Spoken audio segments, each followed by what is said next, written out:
Hey, welcome to the 5 a.m. Mester Scrum show. Hey, it's definitely not 5 a.m. It's actually almost lunchtime here on the East Coast, about 11 o'clock Eastern Standard Time.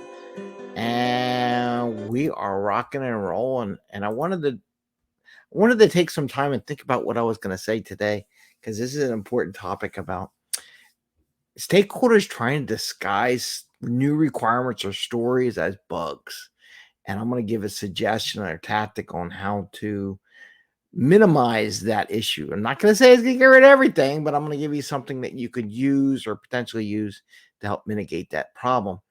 And it was interesting as I was writing this down and writing what I was going to say, which is on my phone.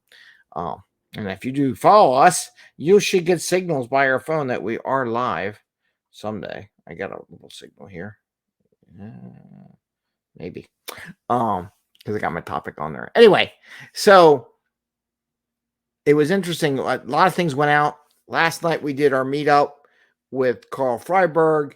I posted all that up. That's in all the social medias. I redid the audio version, the video version in YouTube, so it didn't have all that garble in the beginning. I think I figured out what I did wrong, but it took me a little bit as I figured it out what the settings were. And I think I'll be ready for the next time when on the 20th of March, we'll have Gary Cohen, and he's going to be part of the meetup too. So I hope you register for that. Don't hesitate. It's free, right?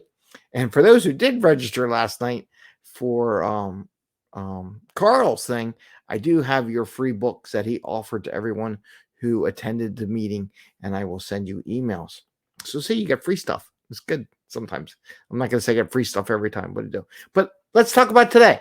It's 5 a.m. Mester Scrum Show. I am Greg Mester, Scrum Master and Agile Coach, and we talk about Scrum and Agile in a very practical and tactical way. So you can bring that more value to your customer, not work crazy hours, bring that value, and have a little fun along the way. Oh, and I almost forgot. Tonight, I will be posting up an interview with Denzel Giardo. And he's a entrepreneur. He has a placement service. He has a company that deals in IT, and he has a great story that I'll be posting that up tonight at 8 o'clock. So look for that on being posted live. And then after that, I'll put it in the podcast version around 9 o'clock. And then shortly thereafter, the a couple other video versions will go out later on that night. So it's always recorded somewhere, so you can always see it somewhere somehow. It's a pretty good interview. I enjoyed it. Let's say I enjoyed it. Hopefully you'll enjoy it too. Let me know if you want to be interviewed or be a part of the meetups too. More than welcome to interview people. You got a product, an idea, something related to IT, something I think our audience can use or enjoy listening to. Definitely reach out to me. So let's talk about this a little bit. So I'm going to say right now, there is not a company that I haven't worked with or organization where the stakeholders try to disguise new stories or new requirements as bugs. There's not a one. It happens everywhere. And a lot of times this happens because we're not designing our sprint planning, our prioritization, our spacing, and what we're doing in our backlog or sprint backlogs properly, in my opinion. And we're not communicating that to others. Now, we're not going to satisfy everyone. I want to make it clear right now, no matter what we do, not everyone's going to be happy, but we'd be in a much better place for this and have more stuff. So here's the problem. The scenario is we all do this, you do the prioritization, do the value analysis, and a lot of times it's like big OKRs, let's say. A lot of times those items are really big and they take a lot of effort, right? So in that effort, because they take a lot of effort, but they're high turnover, high value to the company, right? So they take a priority. Problem is that eliminates time and space for the small priorities that come up to be worked on. And what happens is, in order to get around that, the stakeholders disguise, oh, I found a bug.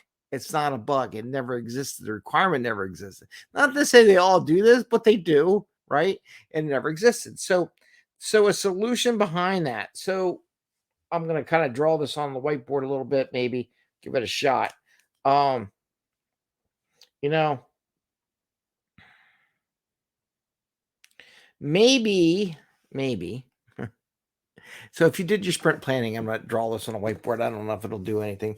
So we got our whiteboard here, and you have your backlog. You got your backlog. Bunch of backlog items in the backlog, right? Backlog. Okay. And if you just did all your high value items, then all these things would be high value, right?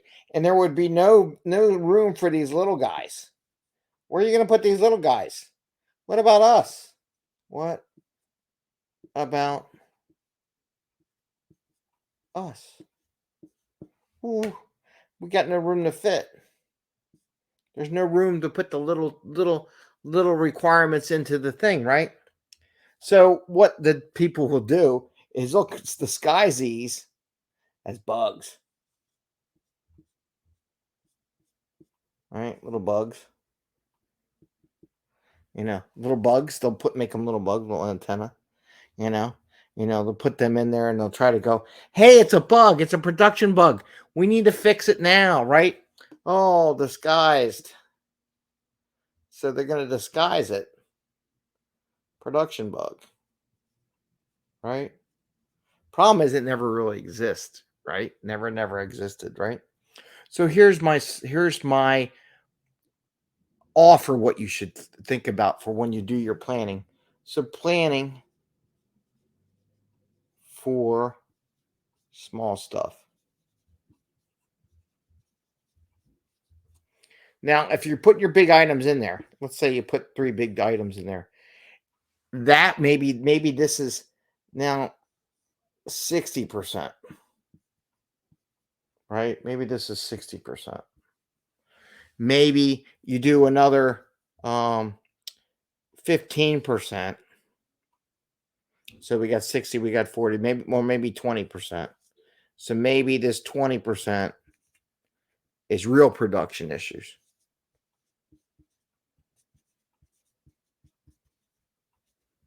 Right? And then that's 40, 60. And then the last 20% are small priorities. Right?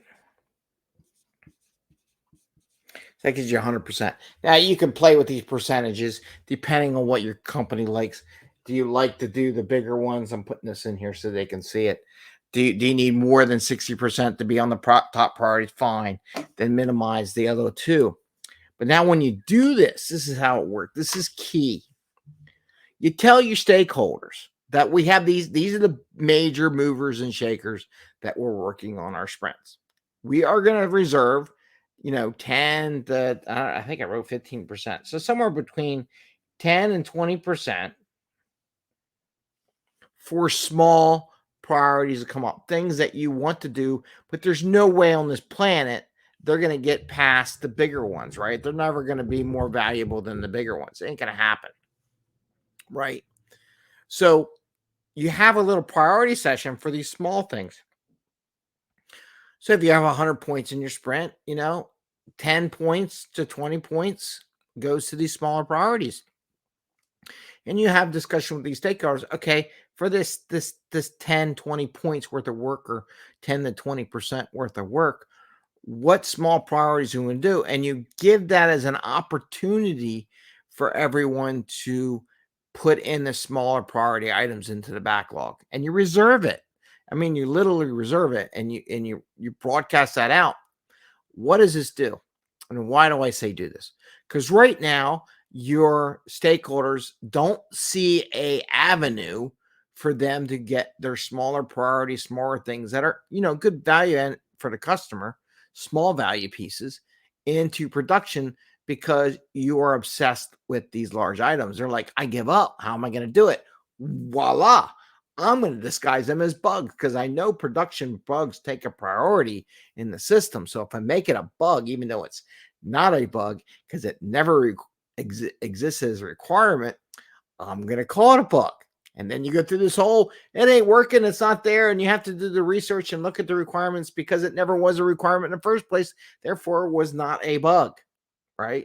If it was never a requirement, never a bug, can't be a bug if it was never a requirement, unless the whole system blew up or something like that you have no control over, right?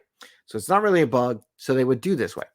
Now you broadcast this out, and this is where communication is important. This is where the product owner's job, this is where the Scrum Master's job, this is where the team member's job is to let people know that we are reserving this, and you need to get to the product owner for these items and market it, advertise it. Just don't wait for them to do it, because they need to know it exists, and they need to see it in action where, okay, we did these small things in this last 10-15% of our backlog, and we got them done, as well as worked on the larger items. That way there's some buy. And what was interesting as I reflected upon this, and I wrote this down a while ago, but what was interesting in yesterday's meetup with Karl Fryburg is he made a comment about having multiple things in your goals. And he talked about having big ones and small ones that you could deliver. And that just, really reinforced this topic where, yeah, you have the bigger goal priorities that take a big chunk, but it's nice to have those little rewards along the way too. So when your stakeholders or your team gets these smaller little features done, they get credit and they feel better, and it gets them more empowered to do the larger features. So it has a double thing. So it was interesting when Karl said that, and I was reading what I wanted to talk about today on our 3R Thursday for requirements or retros or reviews. That really went well with that, where you should have some smaller wins in there. So always make sure you got some smaller wins, smaller features in your sprint backlog, and not just the bigger things that really won't become real for maybe a couple sprints. But give an avenue and market it. I'm really saying you really need to be proactive out there, everyone on the team, because everyone likes to send bugs. And you say, this is really not a bug, but what, we can put that in the sprint, and we have a little reserve there. If we haven't filled it up already, I'll put it in that backlog as part of the sprint for that 10 to 20% of items that are smaller, that aren't the major movers and shakers, but at least they'll be there, right? So that's something you can think about. And I really recommend doing it, especially if you see an organization where they don't have the patience for the whole sprint to go through. They don't have patience to wait for those bigger feature items to get delivered, even though they probably help decide which features were more important. So I'm just giving that to you. Hi, Bubbles. Bubbles is here. Of course, Bubbles is here. Bubbles, you want to say hi to everyone? Bubbles here. Hi, Bubbles. But that's something you can do and be proactive about it, because you have to be proactive about it. Otherwise, they're going to sabotage you and put those disguised bugs into your backlog and say, oh, yeah, it's a production bug.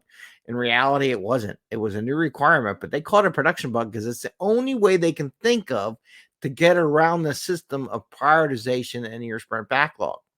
So give them an opportunity, give them an entrance into the backlog, so that Bubbles, don't shake the whole camera. I mean, come on. She's like, you better pet me or I want to shake the camera. So it gives you that. So that's what I got today. Don't forget, tonight I have Denzel's interview that's going to go in about 8:00 tonight. And then I'll put the podcast out about 9:00. And about 9:30, I'll put out a couple more video versions of it in the 5 Mester Scrum corporate site and Twitter. So that'll, or X, depending on what you want to call it. So that'll go out later tonight. And again, I got a lot of interviews coming in. If you want to be interviewed for the show, send me a note. Bubbles, stop hitting the camera. Bubbles, what? She's here. Send me a note. Send me an email that you would like to be part of the show. Bubbles is a part of the show. So if Bubbles can be a part of the show, you're more than welcome. Anybody can be a part of the show. Don't be worried or afraid. I'm a nice guy, kind of, most of the time. She's cat's just hitting everything. But yeah, send me a message. You can be in our meetup too. Like I said, I got Gary Cohen. He's going to be doing a meetup next week or next month on March 20th. The third Wednesday of the month is when we normally have it. I just had to move it out last Wednesday because of a conflicting issue that I had volunteered to mentor some founders and go to one of their founders meetings. So Wish you the best. Happy scrumming. And you all take care. And tomorrow should be Fun Friday. I know I didn't do one last week. I'm going to try to make sure I do one this week. Sometimes the kids take over my world. Anyway, all right. Take care, everyone, and have a great day. And see you later. Bye.